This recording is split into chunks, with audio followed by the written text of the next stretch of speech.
Sveicināti. Es izmantoju telefonu tāpēc, lai skatītu īziņas, bet tur ir piezīmes, un tādēļ jūs neņemiet ļaunā. Es domāju, ka varbūt šī auditorija ir tā, kas to piecietīs. Jā.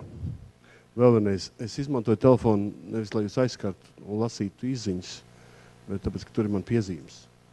Un kā jūs redzēsiet, dažas no tām ir vajadzīgas. Viss jau vajadzīgs. Es jums nolasīšu vienu citātu. Nav mans citāts. Jūs jau arī varēsiet. Necīnies, lai izvarītos no pārmaiņām, jo pārmaiņas ir neizbēgamas. Visam ir savs laiks, pārmaiņas ir vienīgais, par ko cilvēks var būt drošs. Pretestība pret pārmaiņām nes tikai ciešanas. Kosmosā viss kustas, kosmosā viss ir ciklisks. Saprast un pieņemt to ir pirmais solis ārā no ierobežojumiem. Lars Mūls. Es to lasu no prezentācijas, kuras autora ir Ieva Ančevska. Vai viņš šeit ir? Bet šī prezentācija tika sagatavota 2010. Gada rudenī skolotāju diskusiju laikā, kurā arī man tas gods bija piedalīties. Es tajā laikā biju 10 dažādās Latvijas vietās, un skolotāji darba grupās strādāja uz vairākiem jautājumiem. Iespējams, to darījāt arī jūs. Ieva Čevska veidoja prezentāciju kā darba grupas darba apkopojumu. Un es to minu tamdēļ, ka, protams, ir pagājis zināms laiks. Tā kā es biju gan tur, gan arī tagad šeit. Tas pats nosaukums ir uz slaida. Man ir dažas lietas, kas varbūt jums būs vērts uzzināt, kas man ir radušās pārdomas pa vidam. Un kas iespējams jums arī kalpos, kā zināms, manas perspektīvas vai redzējuma izklāsts. Protams, 2010. Gada rudenī man bija salīdzinoši vieglāk. Ja? Vieglāk tāpēc, ka varēja atļauties runāt, kas ienāk prātā, gandrīz vai.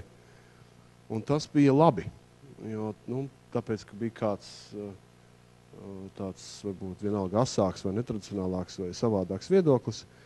Un tagad tas vairs nav tik vienkārši, tāpēc, ka tas, ko es tagad saku, ir, tiek uztverts dažādās auditorijas un ar dažādu svaru. Un, tam ir atkal savi ierobežojumi. Ir pāris lietas, kas patiešām ir īstenojušās, par ko man liels gandarījums. Viena no šīm lietām ir šī inovācijas balva, kur 2010. Gadā vēl nebija, un kuras rašanās ir saistām ar diskusijām un to projekta gaitu tieši 10. gadā, kur man liekas vienā vai pat vairākas skolotāju diskusijās parādās piedāvājums, uzaicinājums veidot kādu atbalstu tiem, kas radoši strādā skolās.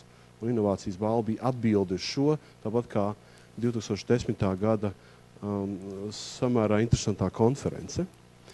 Tāpat ir virkne lietu, ko es toreiz minēju, kā iespējamās izmaiņas, kas ir notikušas, un patiešām tās arī notiek iespējams daudz straujāk.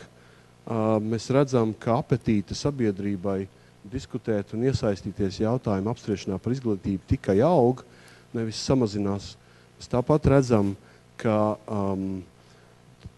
saruna jeb debate par to, kas ir laba skola, labs skolotājs, kādi nosacījumi ir nepieciešami, lai labs skolotājs strādātu labā skolā, kādu skolu grib dažādas sabiedrības grupas, ko mums darīt ar to, ka mainās šis iedzīvotājs sastāvs. Tās nav nogājuši no skatos, tās arī vairāk tiek diskutēts. Es esmu šo to arī mācījies šajā laikā. Kā nu var mācīties 40 pāri gadu vecumā, kad daudz jau zini un ar grūtībām to pieņem. Tā ir bijis arī man. Nav tā, ka man nav bijis tā, ka ar grūtībām kaut kas jāpieņem. Tāds, ka tu domā, nē, tā nevar būt. Un tās pāris lietas varbūt jums ir vērts arī uzzināt. Viens, ko es esmu mācījies šī pusotra gada laikā, kas man patiesībā nemaz nenācās tik viegli pieņemt, ka labi skolotāji ir dažādi. Un labi skolotāji var būt arī tādi, kas strādā ļoti tradicionāli. Ļoti klasiski. tie var būt labi skolotāji. Tikpat labi, kā tie, kas novāc galdus no klases telpas pa malām saliek un kopā ar bērniem izspēlē kādu mizanscēnu no Šekspīra. Ja? Tikpat labi varbūt arī klasisks skolotājs, kas stāv viens pats priekšā un māca bērniem, kas ir aiz sola. Tas, kā ir iekārtota telpa, vai tas, cik tehnoloģiski daudzveidīgi rīkojas skolotājs, automātiski vai tiešā veidā nesaistās ar to, vai viņš vai viņa ir labs skolotājs. Otra lieta, ko es esmu mācījies, ir, ka arī runājot ar skolotājiem, diskutējot ar vecākiem un ierēģiem un pašvaldību pārstāvjiem, tā kopēja sajūta par to, ka mājiņas ir praktiski nenovēršams visādu objektīvu faktoru dēļ ir, bet risinājumi lielā mērā tiek piedāvāt salīdzinot vienkārši un nesistēmiski. Ko es saprotu ar vienkāršiem risinājumiem? Piemēram, slikti sporto, ieviešam normatīvus un sportos labāk. Māca no dažādiem avotiem, ieviešam vienu grāmatu.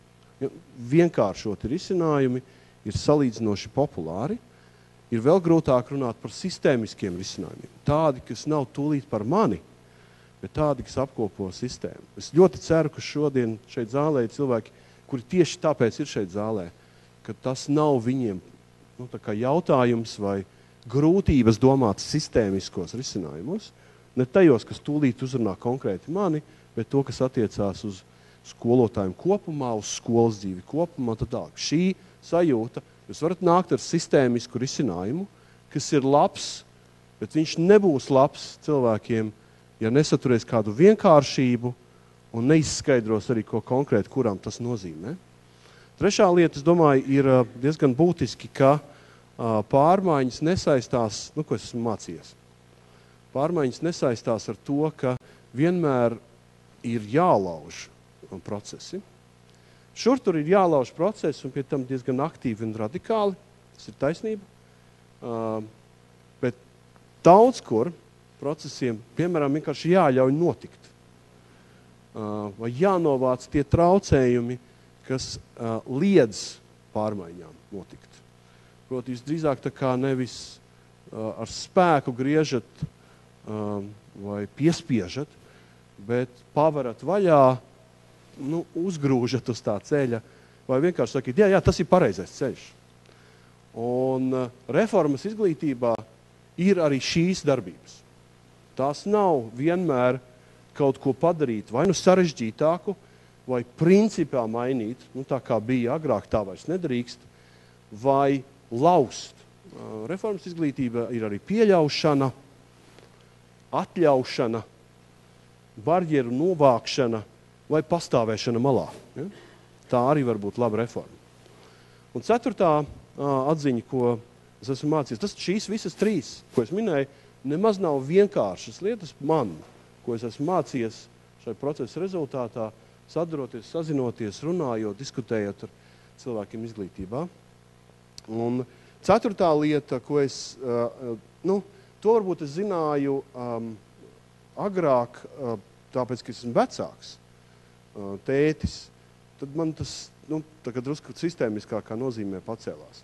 Ziniet, dažkārt tās lietas, ar ko bērni, tīpaši jaunieši saskās un problēmas, ar ko viņi paši mēģina tikt galā. Jautājumi, ko viņi ar savu to, cik tā pieredzīti viņiem ir, cenšas atrisināt, daudzus pieaugušos ātri iedzītu depresijā, un mēs prasītu, lai mums iedod brīvas dienas, lai mēs tiekam galā ar to. Bērni, tas nav skolas dēļ, tas ir viņu dzīves dēļ, tās situācijas, kas apkārt notiekās, bērni risina ārkārtīgi nopietnus jautājumus paši. Un itin bieži viņiem nav palīgu, kas palīdzētu šos jautājumus risināt. Es ļoti ceru un ļoti gribu cerēt, ka skolotāji būs tie palīgi. Es saprotu, ka no skolotājiem prasa visu. Viņiem prasa, lai ir izpildīts standarts no vienas puses un lai viņi empātiski. Ja? lai viņi māca par reproduktīvo veselību un kopā skolēniem pa mežu skraida. Un visādi ir uzstādījumi, kas ir skolotājiem jādara. Bet šī lieta, manuprāt, ir tik dziļa un svarīga. Mūsu bērni risina ļoti nopietnas psiholoģiskas un savas dzīves jēgas jautājumus, kurās skolotājs varbūt ir tas vislabākais palīgs. Tāpēc, ka ģimenē to nevar izdarīt, nav padomi, varbūt vairs neusticās. Un šis ir nozīmīgs arī faktors, tad, kad domā par izglītības sistēmas reformu, par to, kā skolotājs ir un būs uzticības persona bērniem, tad, kad viņi risina savus jautājumus. Atgriežoties varbūt pie inovācijām, tad es gribētu tā, kā to savu redzējumu ielikt noteiktā plauktiņā un savu perspektīvu vēlreiz akcentēt, lai vismaz būtu sapratni, ko viņš mums šodien stāstīja. Ir, manuprāt, diezgan skaidrs daudziem, un es pieņemu šajā zālē nospiedošiem vairākumam, ka pārmaiņu, kā lai to pasaka, nevis tikai, ka pārmaiņas ir neizbēgamas, mums vienkārši nav varianti. Ja mēs gribam izdzīvot kā sabiedrība, kā Latvijas valsts, tad pārmaiņas izglītībā ir kritiski svarīgas. Tas ir svarīgākais mugurkauls, lai šī sabiedrība ilgtermiņā dzīvotu. Tas, kas notiek ar mūsu bērniem, ko viņi un viņas iemācās, kā māca risināt savus dzīves jautājumus, kā izvēlās, ko viņi zina, prot, kā redz pasauli, tas ir šīs sabiedrības tālākas pastāvēšanas jautājums. Tas ir absolūti skaidrs. Un tā kā notiek tas pārmaiņas, tām ir jāpielāgojas, tas izdzīvošanas jautājums. Taču tām pielāgošanas raksturam ir jābūt, kā es varu pateikt, ar augstāku vērtību. Un, manuprāt, tā inovācijas vieta ir tieši tajā nozīmē, ka tas vienalga, ko mēs ieviešam jaunu, vai mēs sākam strādāt skolas klases telpā ar haknija galda metodu, kur 14 bērni apkārt galdam aktīvi diskutē par dzejoli, vai tas ir individuālais coachings, skolotājs ar bērnu katru ik pa brīdim nopietni parunā, vai tas ir projektu darbs, kurā strādā regulāri kopā uz kopiena nozīmīgi jautājumi. Vai tas ir sacensība, kas ir klases telpā, un vai tie ir vairāki skolotāji, kas kopā strādā, vai tā ir digitālā un savienot ar nedigitālo realitāti un apmācības metodu. Tas vienalga, kas tur notiek, šīm pārmaiņām visu laiku ir tas uzstādījums, tai jābūt ar augstāku vērtību. Lai nomainot to, kas ir bijis, tā vietā nāk kāds, kas ir tikpat labs, bet vēl labāks. Manuprāt, tas ir viens svarīgs inovācijas kritērijs. Otrs, ka inovācija virzās uz tādu kā izglītības pamat mērķi, kā man tas liekas, izglītības pamatmērķi, tas būs ļoti triviāli. Protams, ir izglītota persona. Un izglītota persona savukārt ir persona, kura māk mācīties. Tas nozīmē, pirmkārt, ir gana pieticīga, lai zinātu, ko nezinu un neprot, gana atvērta, lai varētu smelties no citiem un mācīties. Un gana jaudīga, lai to darītu nepārtraukti līdz mūža beigām. Izglītības sistēma, manuprāt, rada izglītotas personas, kas kopumā ir šādas personas, kas māk mācīties, ir atvērtas, gana pieticīgas un jaudīgas.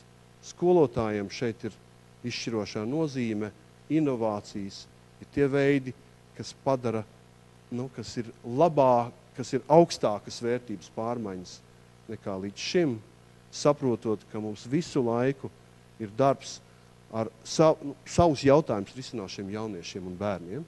To aizmirst, laikam, nedrīkstētu. Liels paldies, ka jūs man uzklausījāt. Man bija svarīgi vēlreiz jums akcentēt, ka inovācija, protams, ir arī tāds kā pārdomu un izvērtēšanas un refleksijas jautājums, kas, kā es ceru, mani arī kā ministru tuvina tam, ko ikdienā dara skolotāji. Lai jums veicās. Paldies, ka jūs esat.